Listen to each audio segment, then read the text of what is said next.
Thank you for tuning into Zim Newsbeat TV. Zimbabwe. How are you, people of Zimbabwe? Ndadzoka zvakare. I have come once again to update you as the Majesty King Munhumutapa. As His Majesty Royal King Monutapa. Ndauya nenyaya yakanaka zvakanyanya. With me, I have come with a good story to tell you.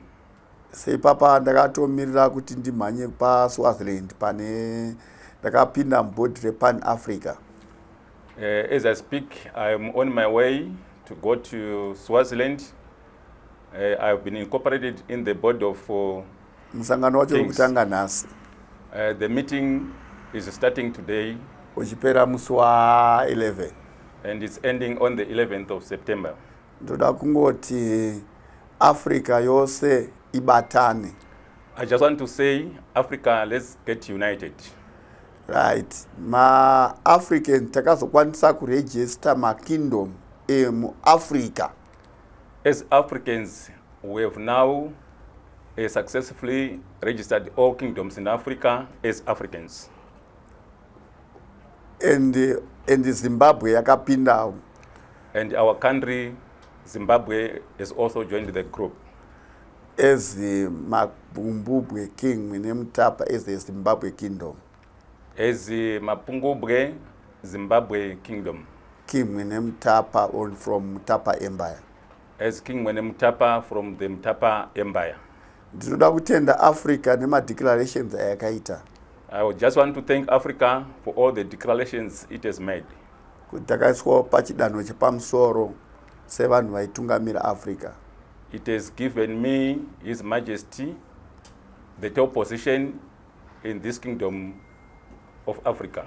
On top of that, chivandaitwa ambassador of the tourism. On top of that, they also made me an ambassador for tourism board. Ndinoda kutenda Africa, ndichitenda vana Princess Rona, ndichitenda vose vari mu Africa nema kingdom ose. I just want to thank Africa, just to mention a few, the likes of Princess Lona from South Africa. Who incorporate me kuti ndikwanise kupinda mu Pan Africa board. She is the one who has incorporated me to be entered into the African board of kingdoms. So I am now on a Pan African kingdoms. So I am on the Pan African body of kingdom. Makorokoto Zimbabwe yakakwanisa kupinda muma kings. Congratulations Zimbabwe. You have also had a chance to enter the kingdoms of Africa. So nyika yedu yako chinja shift ma kingdom ose em Africa akaregisterwa zviri pamutemo. So it's a shift in African countries as our country has also been registered in the kingdoms.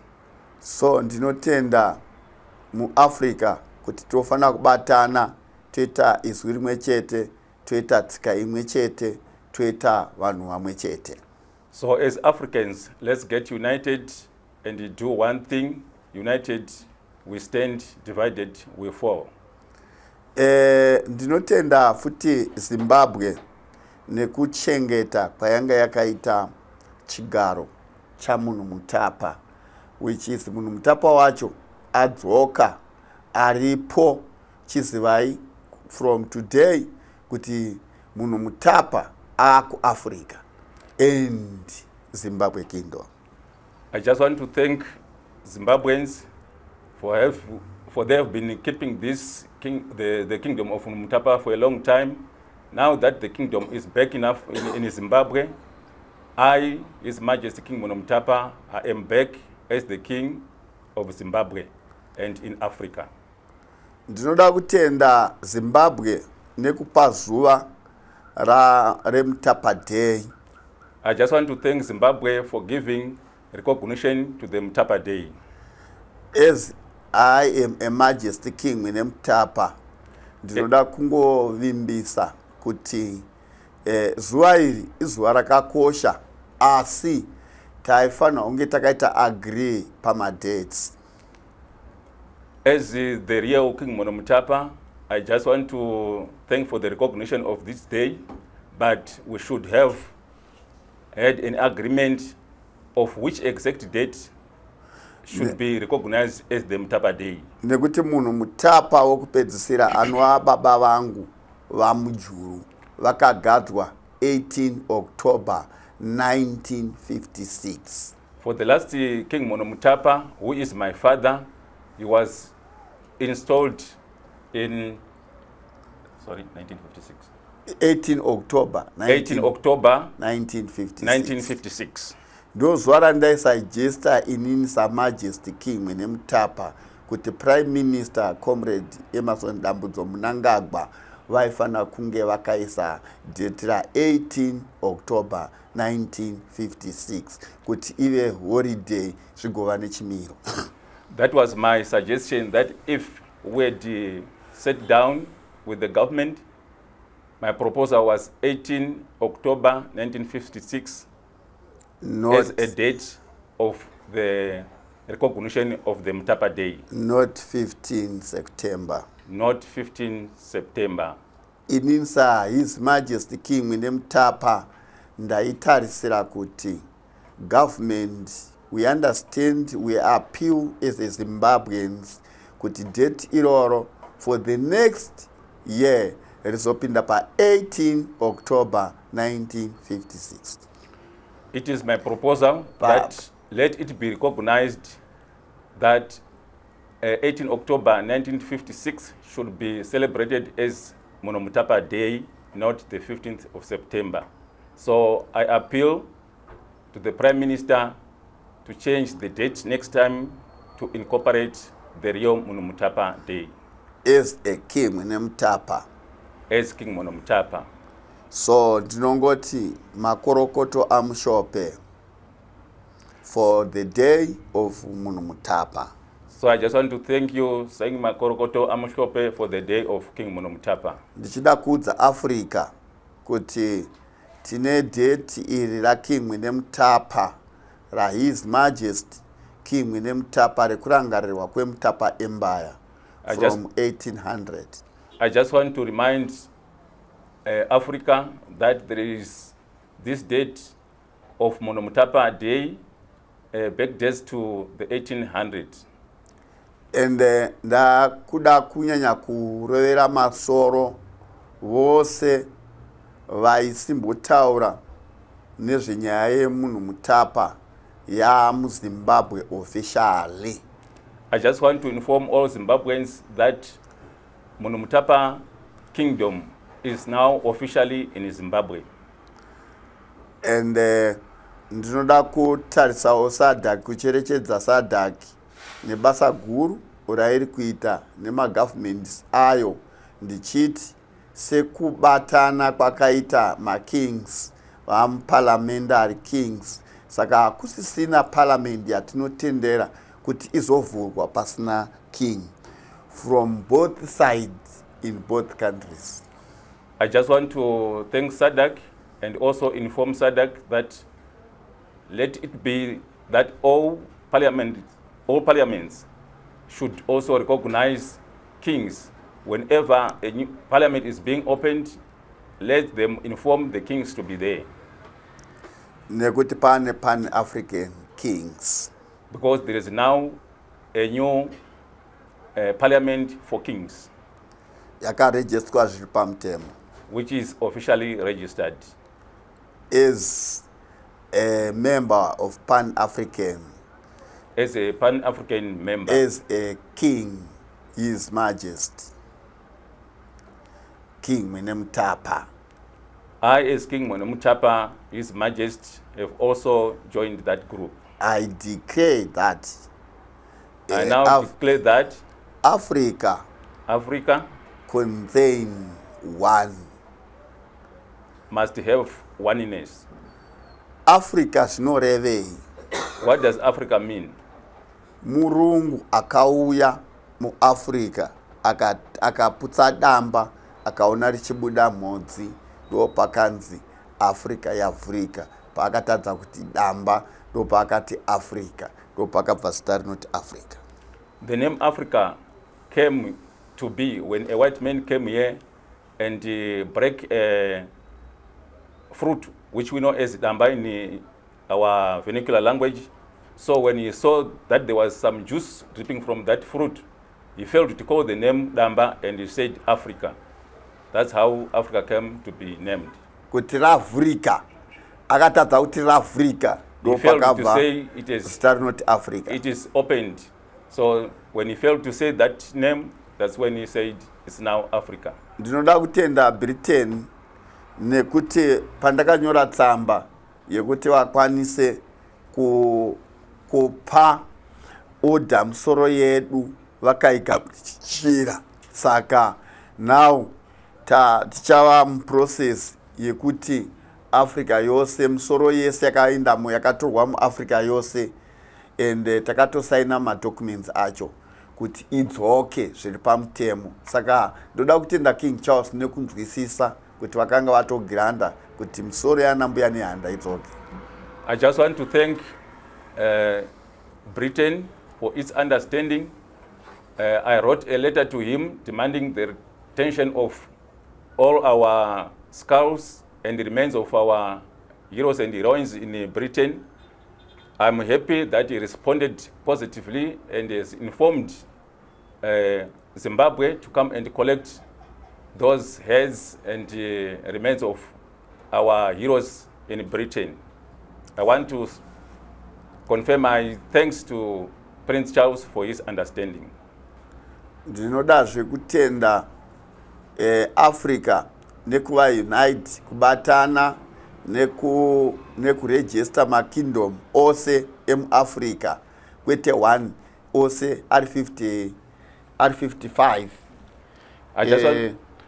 Izvozvo zvoratidza kubatana, zvoratidza umwe chete.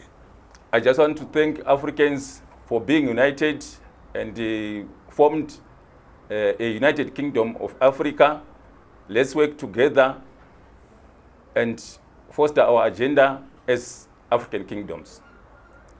Ndinokutendai, ndichidazve kutenda kuti our spiritual side ndo rakutungamira Africa. Maforefathers edu, madziteteguru edu ndo akutungamira bandiko reAfrica kuti tidzosere payakanga iri. I just want to thank Africans that our spiritual mediums, our forefathers, have now risen and have given us this power to get united as African kingdom so that we can bring Africa together as it was before. Pazvakatanga kuitika vanhu vakatombofunga kuti hazviitike asi zvava success. Saka toda kuzviomberera maoko ezi maAfricans kuti taita number 1. When we started to say this, people didn't believe that it will come to be. But now we want to clap our hands because this agenda is come fruitful. So we must clap hands for ourselves as Africans. And ndakapinda panguva yakaoma. But chakandirwadza ndechekuti ndaipinda panguva yakaoma iri hurumende yevanhu vatema isisisina vachena kuti vanopinda panguva yakaoma kuti ti-revive Munhumutapa. Kuti ndi-revive Munhumutapa otombotanga vandisa muprison kuti makotsi akwanise kubvuma kuti zveshuwa Munhumutapa uyu akanga ariko. Asi vozoita Mutapa Day zvotondishamisa kuti vanoita Mutapa Day vachitozivawo kuti Mutapa aripo vombotanga vaisa Munhumutapa mucheri. I've went through a lot as King Monutapa. I was arrested by our own black government when I was pushing the agenda of this Monutapa kingdom. When they knew that this Monutapa existed long back and is there and we are here as the bloodline of Munhumutapa, I was very unhappy with what our own government has done to me. So as an African, atitarisiri kuti ma government ose kune ma kings kose kuti makings iwayo vombotanga vambomaresista vachivaisa mukati memajeri, asi vachinyatsokutoziva chokwadi pachena kuti makingdom aya aripo zvechokwadi. As per all other government of departments in Africa, I wish and I'm advising them not to harass their kingdoms. They must respect them and work together with them, unlike what has happened to me in Africa. So I wish all kingdoms in Africa to be respected by all governments in Africa and work together. So ndinotenda kuti pane Pan-African board and I'm there yema kings. Saka ma kings tichachova nyika kuti iende mberi. I just want to thank Africa and all the kingdoms that will work together as one for the success of our continent. And to unity. We are looking forward for good unity with all governments. And for that, say Africa, yakufanirwa kuita masoja anomirira Africa. Not kuti nyika dzinobatana kana kwazoita hondo, masoja anofanira kungomirira Africa, anofanira kunge aripo ndatenda. It is my proposal that as Africans we should have a united army for Africans, so that whenever there is a problem in any of our African country, we have a military on standby to go and resolve that problem in one of our countries. Shezakata United Kingdom of United Nations. As what is like within the United Nations and other governments, they have one army which stands to protect their other countries whenever any conflict arises. So ndazvisa makings tichiva basa redu rekuenforce that. I have shared this with all kings, so let's make this to happen in Africa. Ndinotenda ndikunyanya kutaura ndakamirira Africa se member ye board Pan Africa board. Ndinotenda. I thank you very much. I just speak on behalf of all kingdoms in Africa for the success of Africa. Ndatenda. I thank you very much. Siyabonga. Thank you.